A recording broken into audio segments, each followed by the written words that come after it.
student to this video tutorial on fundamentals of nursing. So we're just going to pass through some MCQs which pertaining to some topics which we haven't covered. And these let's get started. So I've prepared about 20 MCQs that I'm going to give some answers and explanations to on the topics that we haven't covered. But for sure, we're going to also have a session in some of them which are a little bit involving. So now we have question 1, which is saying fever is defined as an increase in the body temperature above. So we want to know when is fever or when is temperature considered, or in what ranges of temperature is fever considered to be. Okay, so what is fever in other words? So for you to define fever, you need to know the normal temperature ranges of the body. Above that normal temperature ranges of the body, then we call it fever. So at this particular time, we have 36 degrees Celsius, 37 degrees Celsius, 37.5, 83.3. So the normal ranges for the body temperature is in between 36.5 to 37.5. So the best answer we're going to get here is C. So we're going to say that above 37.5 degrees Celsius, that temperature is going to be considered as fever or pyrexia. We can go to another question which says the most accurate site for measuring core body temperature is. So here the other point that you need to take is that we are looking at the core body temperature. Okay, core body temperature, we want to get the temperature of the body that is precise, okay, like reliable. If you are able to measure the patient 3 or 4 times, what is the probability that you are going to have the same results throughout? Okay, so the answers here we have oral. No, oral is not. Axillary, temperature changes. Tympanic, temperature changes. However, when we look at rectal temperature is the most accurate. Why is this so? So when you look at the anus, when you're looking at the rectum is supplied by a lot of blood vessels. Okay, it is highly vascularized in other ways. And you know that temperature plays a critical role in the distribution of temperature. So it being highly vascularized, it is connected to a lot of the internal organs in the body. So it being near to the internal organs, like connecting to the internal organs, and you know that internal organs are the ones which brings about the core body temperature. So rectal is the accurate answer in this case. Number 3, the question reads, a patient with fever should be given which of the following nursing interventions first? So if the patient is having fever, what are you going to assess first? So if a patient is having fever, administering antipyretics is not necessary. Okay, you can do it, but it is not the first priority. Encourage cold drinks is not the reliable way of controlling fever. Okay, offer warm blanket is also not the way you actually control fever. Okay, so what you are going to do in this particular situation is that you are going to assess temperature patterns. Okay, so how are you going to assess these temperature patterns? You are going to be measuring the temperature of these, frequent measuring of the temperature, so that you see if at all it is fluctuating or just at the same time. This is what you are going to do first. More like you are trying to reconfirm. Maybe you start measuring after 15 minutes, after 30 minutes, so that you see. That's what we mean by assess temperature pattern. This should be the first nursing intervention. You can't just see that the patient is having fever and then you start administering antipyretics, the medication. No, no, no. You don't even know the cause of fever. Okay, so you need to assess temperature patterns first.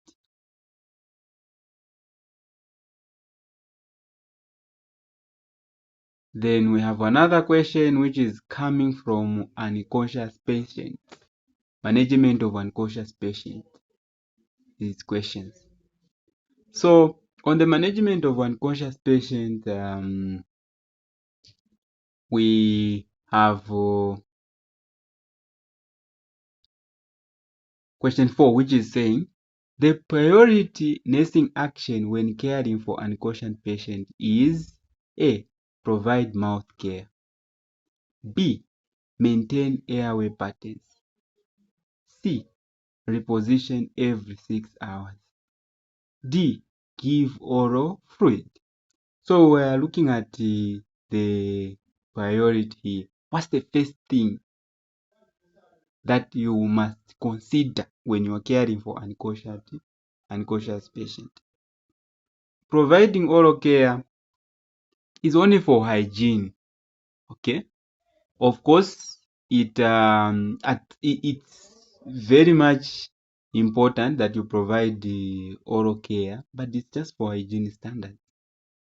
Okay, repositioning the patient every 6 hours. Repositioning the patient is very much important, but it is not the first priority when you are caring for unconscious patient. So when you reposition the patient, you want to control the you want to prevent pressure sore formation. So it's the answer, but the question wants the priority. What's the nursing priority? Okay, give oral fluids. Giving oral fluid for unconscious patient, you can't give oral fluid for unconscious patient. That's why most of them, when it concerns feeding, what happens is that we actually feed this patient using the nasogastric tube. Giving oral fluid, because this patient is unconscious and you might just cause some kind of pneumonia or texas in this patient, because the fluids, they might enter into the airways. So the answer here is B. You need to maintain airway patterns. You need to make sure that if the patient is having secretions, you remove them using the suction machine. Make sure that the airway are patterns. This is to make sure that they are breathing well. You don't want to compromise their breathing. This is an unconscious patient. Okay. Then the next question is the next question reads, to prevent aspiration in an unconscious patient, the nurse position the patient in. To prevent aspiration in an unconscious patient, the nurse position the patient in. So at this particular time, we are talking about what is the best position that can prevent aspiration in an unconscious patient. Okay,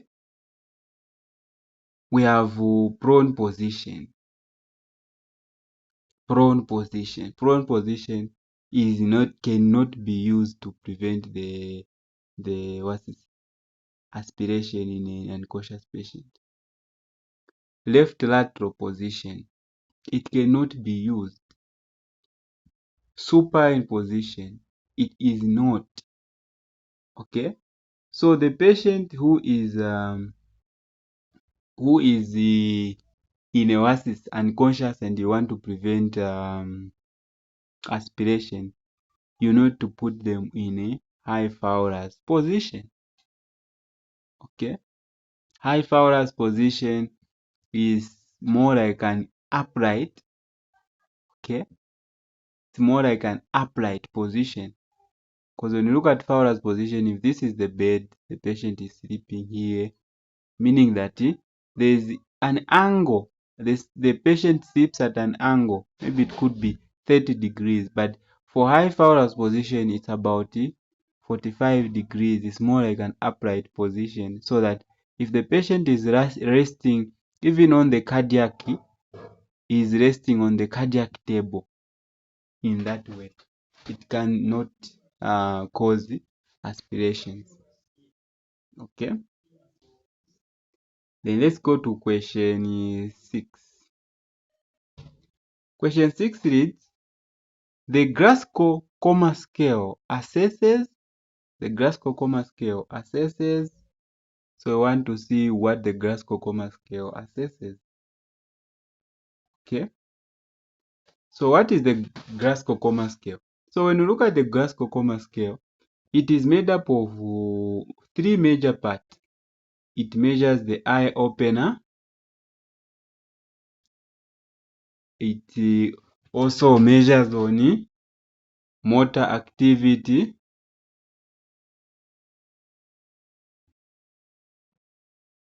If the patient is able to move limbs, and if the patient is able to actually move the eyes, if at all they are able to remove the eyes, and yeah. So apart from moving the motor, so in the Glasgow Coma Scale assessment, we want to assess the levels of consciousness, and this is measured by whether someone is able to mention the eyes, whether someone is able to move the limbs, whether someone is able to actually, yeah. Okay, so let's use this. So what does the Glasgow Coma Scale do? If at all the patient is has come in the oasis in the hospital, okay, they are able to open the most important part is the eye opener, motor response, and then you also want to look at the what, the verbal response. Are they able to talk? Are they able to move the limbs, the extremities? Are they able to open eyes? So all these, they have parameters which add up to 15. This 15, when someone is 15 out of 15, it means that they are very much normal. Like the way I'm talking right now, I'm very much normal, 15 out of 15. So the Glasgow Coma Scale, it's a neurological assessment too, which measures the levels of consciousness.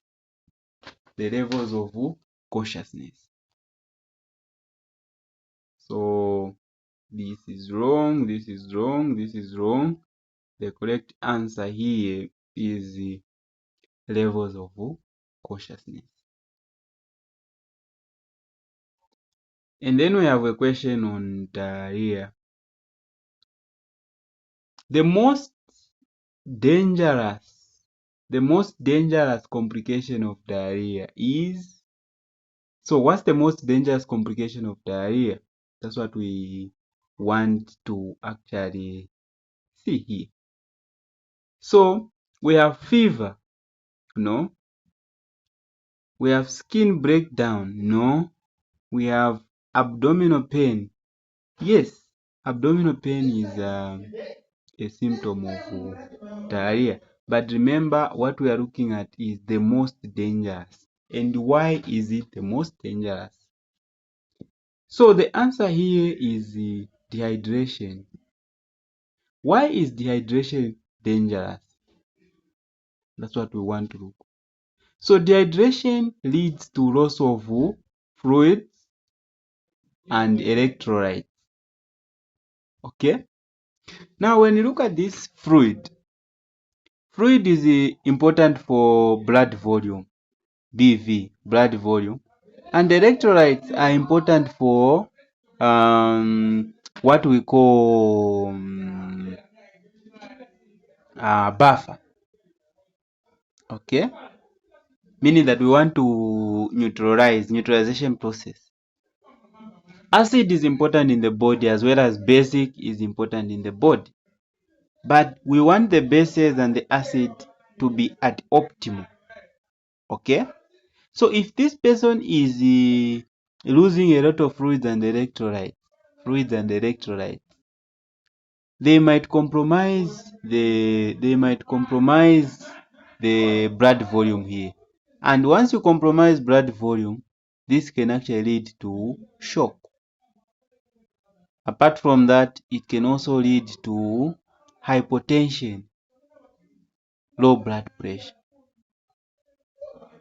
Okay? Same with the electrolytes. There are some important electrolytes like sodium carbonate. Sodium carbonate is an important electrolyte, and if it is lost through diarrhea, there is what we call metabolic acidosis. Metabolic acidosis is a very complicated or a very dangerous condition, because it is defined as the sustained blood acid above the optimum. When the acid increases in blood, then a lot of distractions occur. So the most dangerous complication of diarrhea is dehydration. And you've heard how I've explained on the what? Dehydration here. So the answer we are going with is dehydration. Then we are going to another question, which is saying the best fluid to prevent dehydration in diarrhea is milk. No. Tea. No. Fruit juice. No. What's the answer? The answer is ORS. ORS is the best fluid to depress dehydration. Like I was just from explaining, dehydration brings about loss of fluid as well as the electrolytes. Okay, these fluids and electrolytes are being lost. And when we look at this ORS, we are looking at ORS. ORS is made up of sugar and salt. Okay, and when we look at salt is the sodium chloride. Chemical formula is sodium chloride.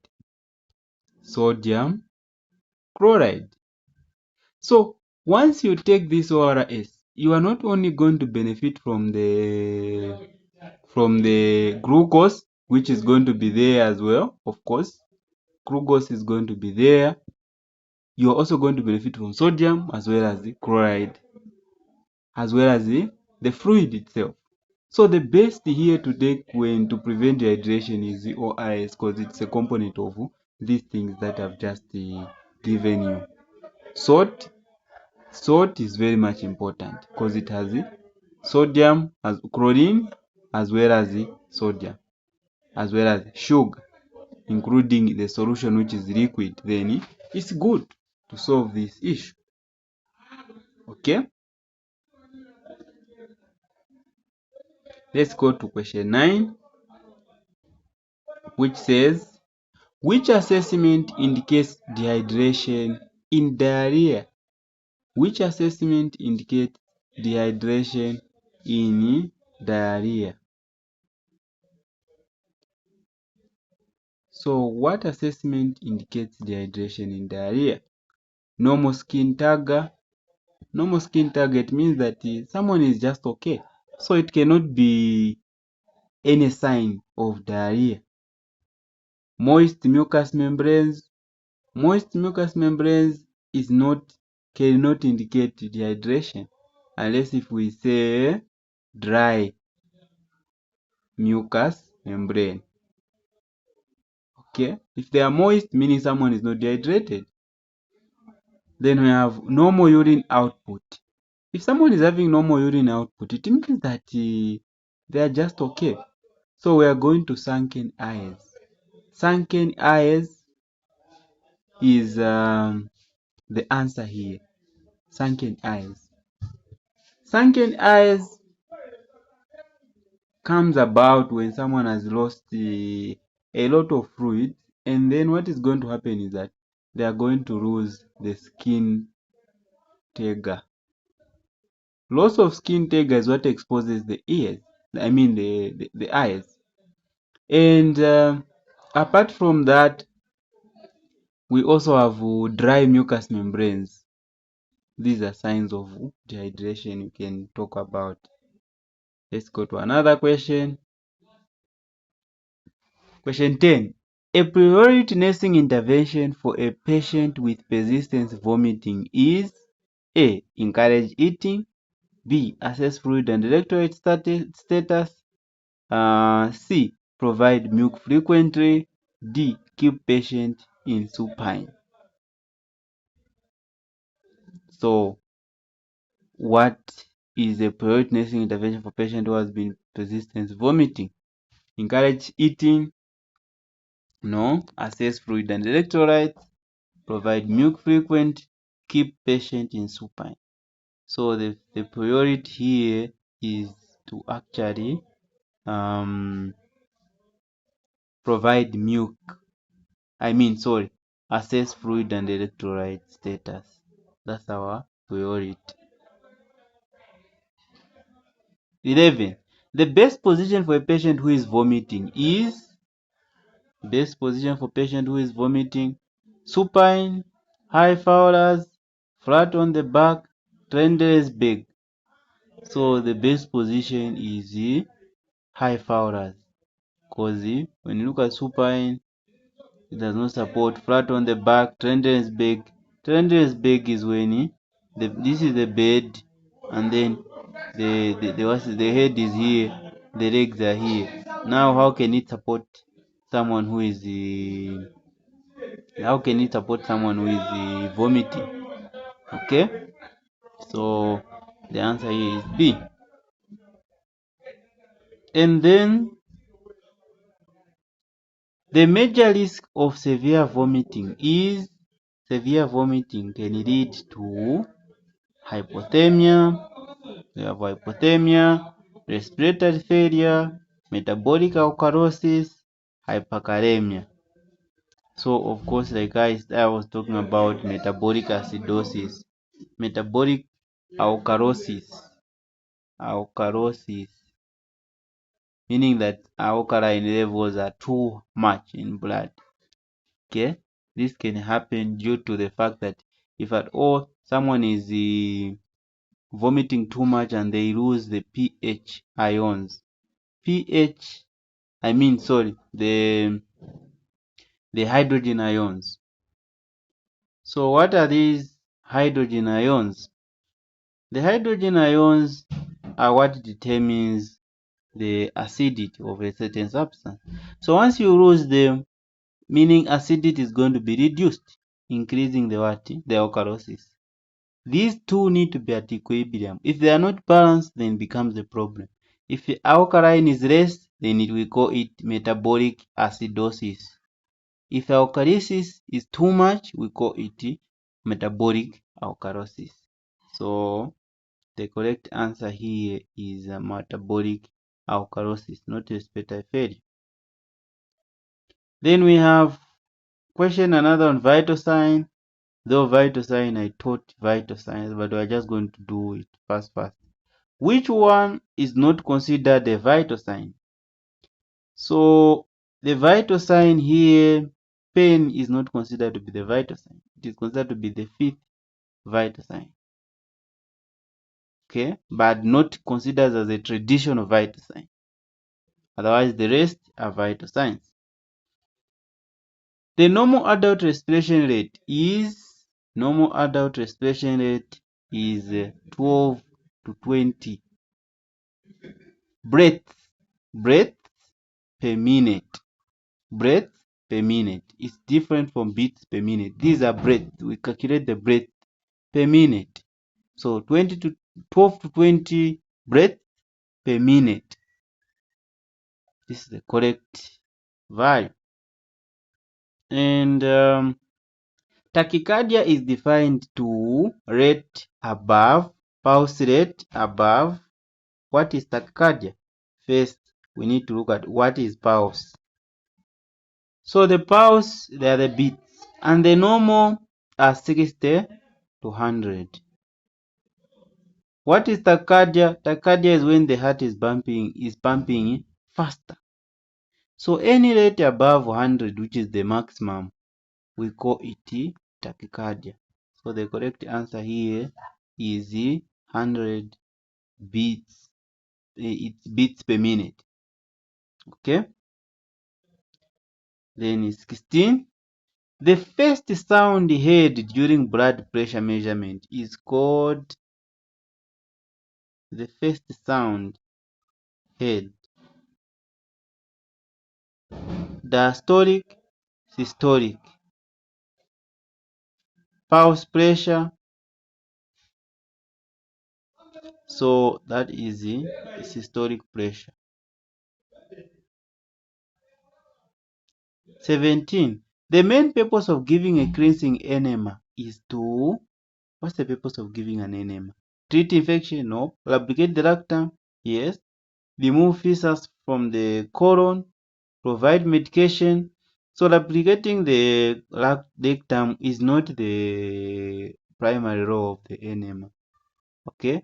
The enema is administered to actually remove feces from the colon.